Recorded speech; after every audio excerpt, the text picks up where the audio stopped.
चलिए इसको बात करते हैं एक और नए क्वेश्चन के बारे में। इस क्वेश्चन में एग्जामिनर ने कहा है समचतुर्भुज की एक भुजा 13 सेंटीमीटर है और इसका विकर्ण 24 सेंटीमीटर है, तो समचतुर्भुज का क्षेत्रफल कितना होगा, ये एग्जामिनर मुझसे पूछ रहा है।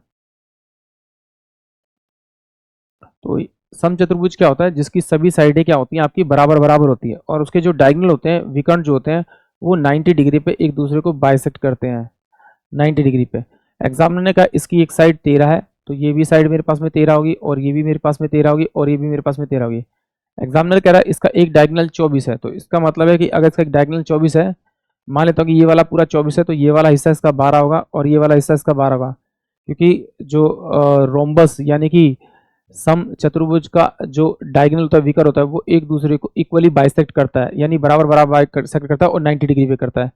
तो ये मेरे पास में 12 है, तो ये मेरे पास में 5 होगा, क्योंकि मुझे ट्रिपलेट के बारे में पता है।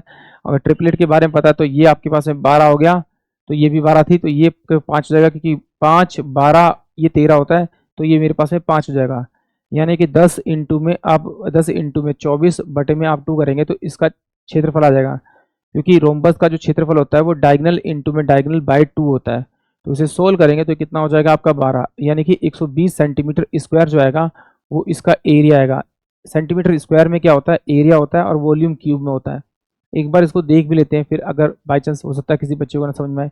मुझे मालूम है कि ये वाला कितना है, 12 है, और मुझे ये वाली साइड निकालनी है, तो मुझे पता है ये 90 डिग्री है। तो मैं क्या करूँगा, पाइथागोरस थ्योरम लगाऊँ, तो ये एक्स का स्क्वायर प्लस में कितना हो जाएगा आपका 12 का स्क्वायर, बराबर में कितना हो, सबसे बड़ी भुजा 90 डिग्री के सामने वाली होती है 13 का स्क्वायर, तो ये एक्स का स्क्वायर हो जाएगा, इक्वल टू में कितना होगा 13 का स्क्वायर और माइनस का कितना हो जाएगा 12 का स्क्वायर।